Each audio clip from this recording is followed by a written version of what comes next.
Hey, what's up, guys? This is Bobby from the band Saliva, and you're on BackstageAxxess.com, where the real show begins.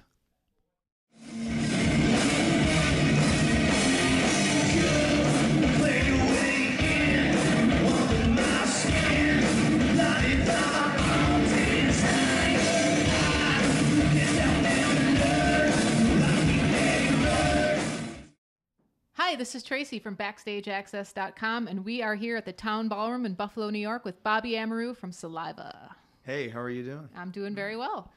Love these nifty microphones. Nifty. There's a word you don't hear every day. Anyway, Bobby is here with us today, and in a few short hours, we are going to be able to see him take over the frontman duties left behind by Josie Scott a few years ago. And tell us how you came to get the gig in place of Mr. Scott.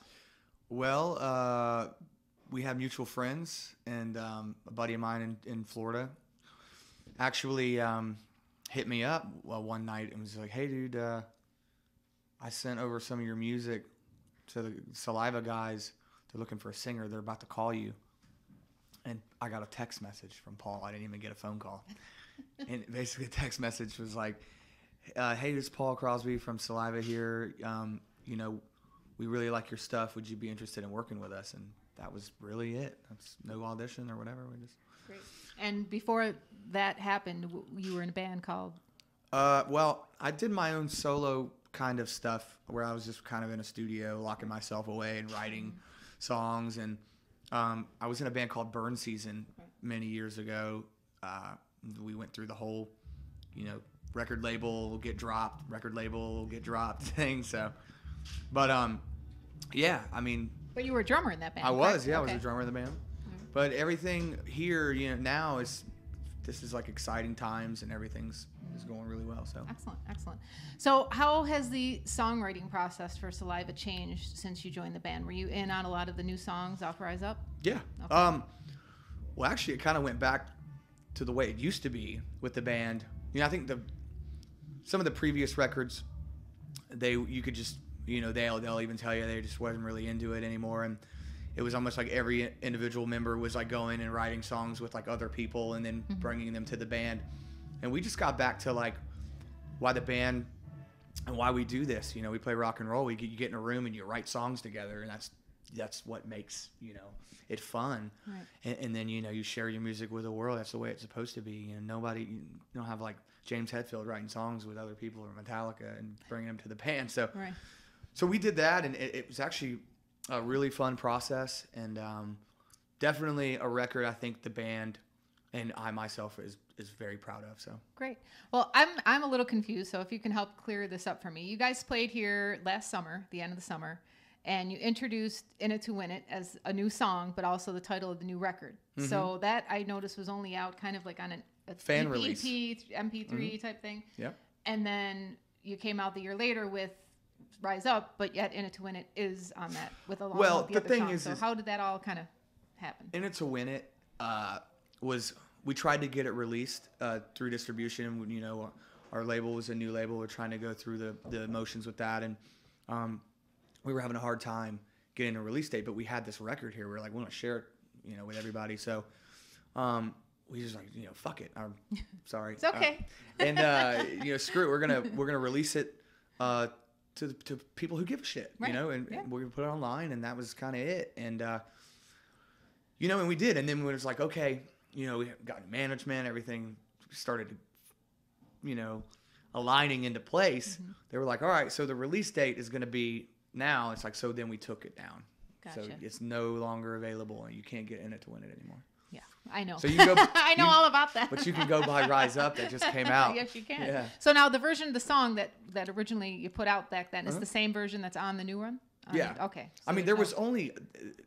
You have to also understand too, In It to Win It was limited. There was only 1,500 copies available. Right.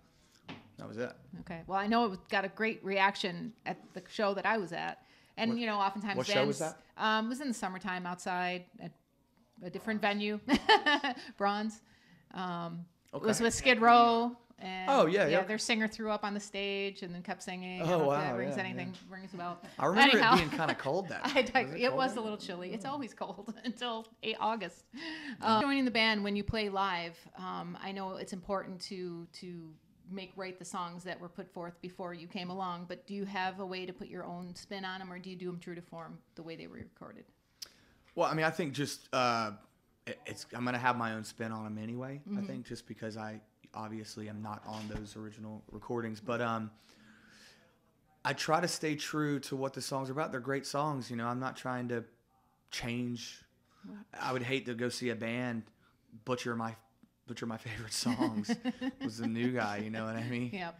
So, yeah, I mean, you know, like songs like Always and Click Click Boom. I mean, the energy's still there, and What are some of the favorite songs on the new record that you like personally? To play live or just in general? Or in general, either. Well, this song called Lost, we have probably one of my favorites. 1,000 Eyes is really great. There's so many good songs on the record. It's like hard to choose just one, but I'd have to say those are probably my favorite too. She Can Sure I'd Crazy is a fun one as well. So. Yep. And I know the band a lot of times does a few fun covers, throw it in just for fun. Yeah. Which ones are you including recently or lately? We do this cover of this just straight up rock cover of TNT by AC/DC that seems to go over pretty well. Sometimes we do like Nutshell by Alice in Chains. And, you know, there's so many other covers I'd like to do, but we just, you know, we got to play Saliva material. Right, you know, right. I hear you. It's just fun to do those, you know. Yeah. Every now and then. Yep. Those are sound check antics, correct? Yeah. Sometimes we throw them in the set. You never know. Depends on the night. So you've been in the business for a while, but what's one thing that maybe surprised you when you got into the business, or something maybe you weren't expecting? How fucked up it is. Don't hold back now. I mean, I'm sure I'm not the only one that feels that way. So, this industry really sucks. It really does, as far as the record industry, you know, the way. But I mean, I will say that when you get into the industry, you're not thinking about like everybody that's going to rip you off and take all your money, and you know, you're like, man, I want to play rock and roll, and I just want to go and play the grungiest club or play the biggest stadium or whatever. It doesn't matter. You just want to be on stage and play. I think that's what it is always, you know, about for bands and for people who are starting out. Right. And then when you realize how crazy the business is, and if you're starting to sell merch, you're starting to do this, and everybody's taking a piece of it. So, you know, my advice would be stay in school and become a doctor. You know, or I'm sorry, become the guy that's head of the label. Exactly, you know? exactly. The one that has the airplane in his yeah, in his yard. exactly. Got it. But you know, it's just not the way it used to be. I mean, you know, bands were able to go out and actually sell tons of records and make tons of money on tour. And now it's like labels want everything. They want your touring, they want your merch, they want it all. And you know, it's kind of a sad thing, you know, in a time where people don't sell records anymore. Right. So it's like, how are you making money? Yeah. And it's sad for the fans too, because they want to buy the records, they want to buy the t-shirts, but when they're more than the ticket, sometimes, you know, it's a little cost prohibitive to get the whole enchilada. Yeah. Or they'll just they'll download your record for free, you know, and stuff. I mean, it is what it is. I mean, the whole downloading thing, it's definitely, you know, put the whole music industry in jeopardy. But, you know, then again, there's a lot of bands, they can go out and self-market themselves and without a label and are able to, you know, be successful that way too. Right. You know, YouTube and the internet has, you know, helped bands as well. And that's another thing that's always controversial. And I ask this a lot when I do interviews. The technology for songwriting, it is kind of, you know, sometimes you can have 5 guys in a band, they're in a room creating music. They can just as well be 5,000 miles away from each other and create the same thing. But what are your feelings on that? I mean, I've done a couple of Skype writing sessions before, you know. Yeah. It's I think music is art. It's the way you express yourself. It doesn't matter how the song gets done. I mean, it's just, you know it. You all look at each other and you know it when the song is completed. And, you know, it's always a fun process. And it's like, you know, building it's the worst analogy ever, like a wedding cake, you know, the layers or whatever. I'm not married, you know, but, you know, it's just, But, you know, and once it's done, it's, you know, groom and bride on top, you know. Then that's another point. When it's done, when you are writing a song, when do you get to that point and say, okay, I'm done tweaking this, I'm done changing this around, it's a finished product? Do you have a certain just feeling? That's usually why you hire a producer, when they're the ones that tell you, you know, no, it's good, it's good. You're like, yeah, but I want to add a whistle here, or I want to, you know, do this or whatever, and you know, got to get, you know. But that's the thing. I mean, as artists, and songwriters, you just kind of, I mean, it's done, I guess, when your producer tells you it's done or whatever. So got it.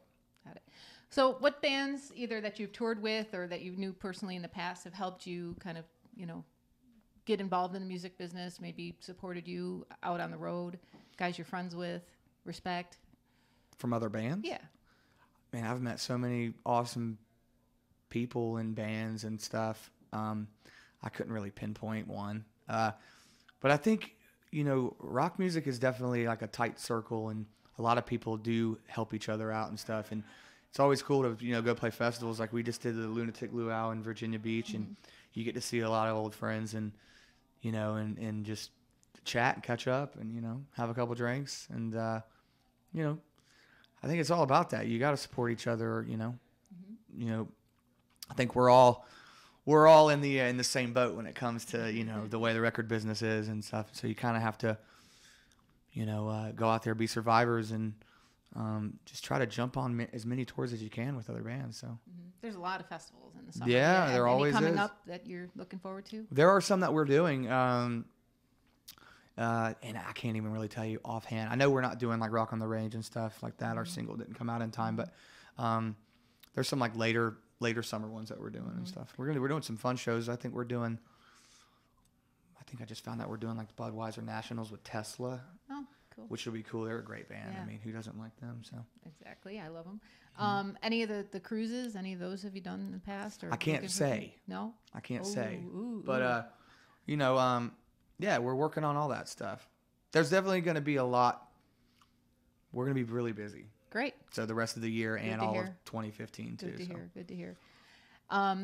And this may have been a little bit before you got involved in the band, but it seems like you guys get tapped a lot for soundtracks to movies, soundtracks to video games. You have a lot of stuff out there. Now, do they approach you, or is it something that the band has gone after to do? Or usually, like they can approach you. It really just depends. I mean, you know, and also, you know, the band's always had a good history with like with sports and like football and wrestling and stuff like that. We just got. Man, we're in a lot of stadiums this year coming up. We just found out with Rise Up, our single. I think the Yankees picked it up as a theme. The Falcons, a bunch of NFL teams, Cowboys. I think the Bengals. So that's always exciting. That's very exciting. Yeah, you guys seems to have found a niche for that anthem type song that really gets people's juices flowing. It's fantastic in a live setting too. It's what it's all about, you know. Fantastic. I have to ask you, tonight, are you going to do "Survival of the Sickest"? Yes, we are. Great song. Yay. Yeah, we are. Yay! I love that tune. Yeah. And off the new record, there's just so many great ones. They're all amazing. Redneck Freak Show. I think you mentioned. Thank that. you. That's a good one. Yeah, that's a fun song. And you also mentioned "A Thousand Eyes." Yeah, love that. Love that one too. This one, you know, because this tour we've been on for about 10 weeks, and you know, we only have like 3 to 4 new songs that we're playing. We didn't want to like come in and play a bunch of new material without the record out. The record just came out, so next time around we'll probably end up adding, you know, a couple more new songs in and stuff. So to me personally, I feel that Saliva never gets enough radio airplay. In my opinion, at least around here. And I think there's so many songs. I mean, you guys have charted hits, but I mean, there's songs from other records, from this record, that I think should be on the radio every hour on the hour.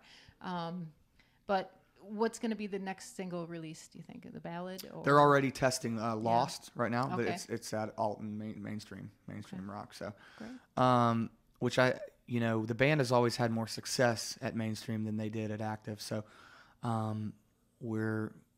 it's a great song. We're very stoked about this next single for sure. Great. So we'll probably end up making a video for it on our time off too, and get back out and start, seeing what happens.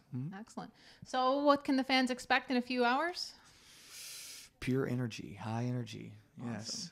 Yeah, definitely rock and roll, a rock show. And don't get blinded by the lights. Because we have a severe, insane light show. Excellent. Well, that's great.